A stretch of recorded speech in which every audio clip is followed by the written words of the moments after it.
Today we are going to discuss the topic the future of influencers. Among our respected guests are Mr. Shahid Naseem Abbasi, Muhammad Adnan Sajjad, and Muhammad Umar Qureshi. I welcome everyone to the show. Thank you so much for having me. Hi, thanks for inviting me. I'm so happy to be here. Thank you for having me. First of all, I would like to go Mr. Shahid Naseem Abbasi. Please introduce yourself. My name is Shahid Naseem, and I've been working as a broadcast journalist and as a content creator for last 12 to 15 years. How has the role of influencers changed in the last 5 years? Well, the role of influencers has completely changed in the last 5 years. And to be honest, there were times when influencers were used to be just those people who has some followers, and they would be hired by some brands, and brands would pay them to post one photo or one piece of content, and that'll be it. However, now influencers are they have become content creators, business partners, and community builders. So they can actually influence the audience, influence the society into a specific direction. And business than brands, they want long-term relationships, not just one post or a singular item. And also micro influencers with even at least 5,000 or 50,000 followers are now more important than big celebrities because their audience trusts them more, and they have this sort of an authenticity to themselves. Mr. Muhammad Umar, please introduce yourself. Hi, myself Muhammad Umar Qureshi, and I am Company Director at Secure Premises Ltd UK, and I am also a visiting faculty lecturer for management subjects at International Islamic University Islamabad. I've been also working as Assistant Personnel Officer in HR Department of Pakistan Television.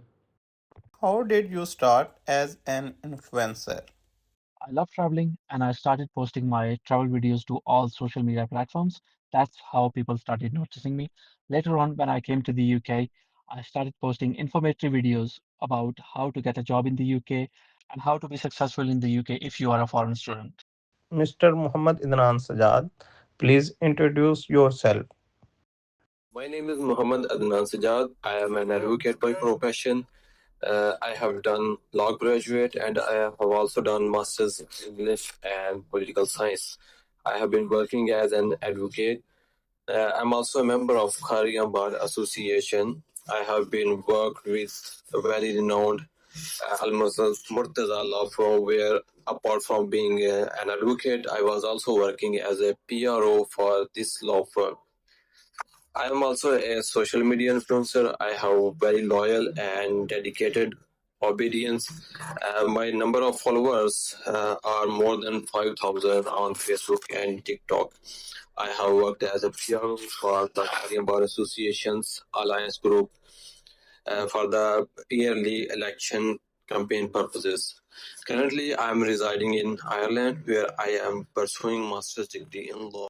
Mr. Adnan, how do PR agencies find the right influencers for a brand? Well, we do not just look at the number of the followers. This is a mistake many new brands make. First, we look at the engagement rate. That means how many likes, how many comments, and how many shares as compared to a number of the followers. For example, a person with 10,000 followers and 1,000 likes is better than a person with 100,000 followers and 500 likes. Second, we look at the audience quality. Are the followers are real people or both? Third, we look at the content style. Does the influencer's voice match the brand's voice? If not, it will look like fake. My next question to Mr. Shahid: what is the biggest problem in influencers marketing today? This problem is trust, I think. Many influencers have bought fake followers or fake engagement. Some promote products they have never used. Audiences are very smart now, and they can tell when something is fake. Another problem is measurement. Brands do not know how to measure success properly. Likes and comments do not always mean sales. So many brands waste money on campaigns that look good but do not work at the end of the day. Umar, please tell us, how do you decide which brand partnership to accept? After a short while, some businesses started to contact me for some paid promotions.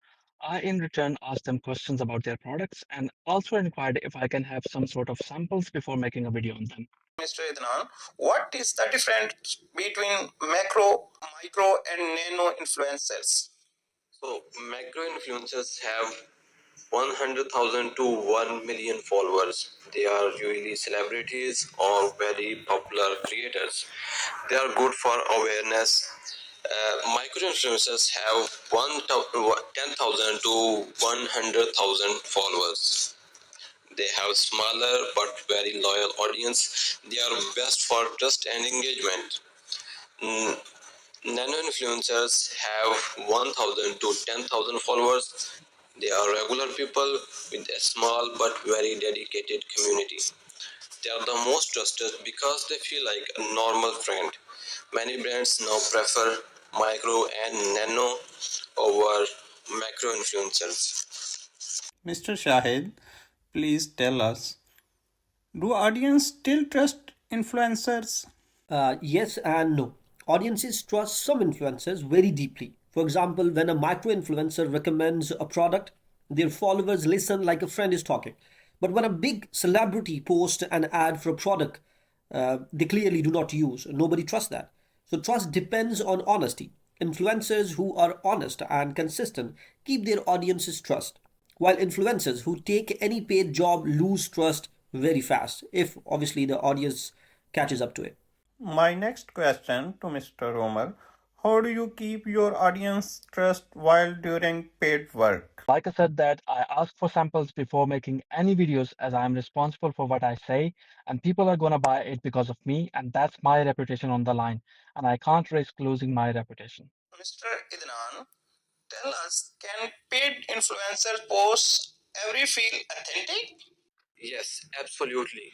But only when the influencers actually like the product.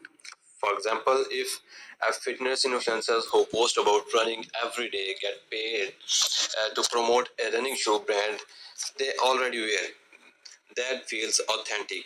If the same influencer promote a fast food burger, nobody believes it. So the secret is simple. Find influencers who already love your product, then pay them to talk about it. Do not ask them to pretend. Mr. Shahid, please tell us, what is the virtual influencer? Will they replace real people? A virtual influencer is a computer generated character with a personality and a social media page. The most famous one is Lil Miquela, if I pronounce it correctly. She has millions of followers. Brands love virtual influencers because they are completely controllable. They never say the wrong thing, they never get tired. But will they replace real people? That's a tough question. I do not think so. Audiences still want real human connection. Virtual influencers will exist alongside real ones, but I don't think so they will replace them. Umar, what is the hardest part about being an influencer? Well, for me, it's very hard to deal with those negative comments which people leave on my videos. They will come onto my videos, they will leave negative feedback, or they will leave bad reviews on my videos, and I will be thinking about those bad reviews all day. This will drain my energy and it will demotivate me in a great manner. Mr. Idnan, how do you measure if an influencer campaign worked?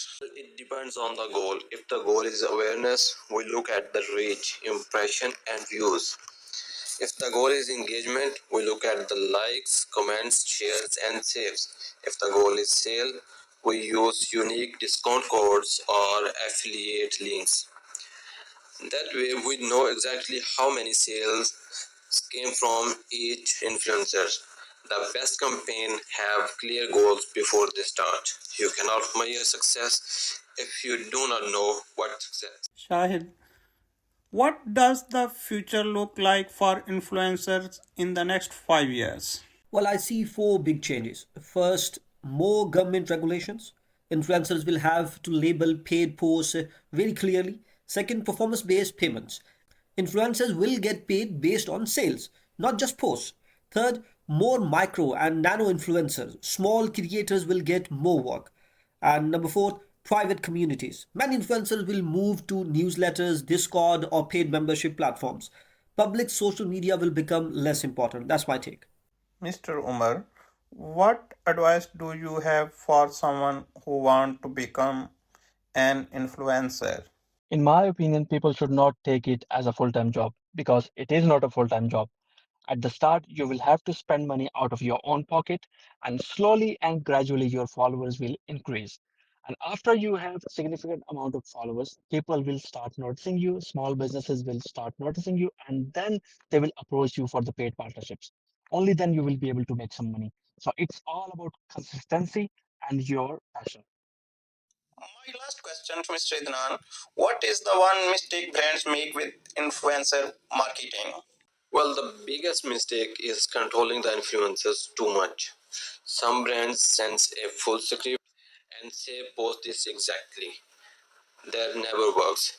Influencers know their audience better than the brands does. The best approach is to give guidelines, not scripts.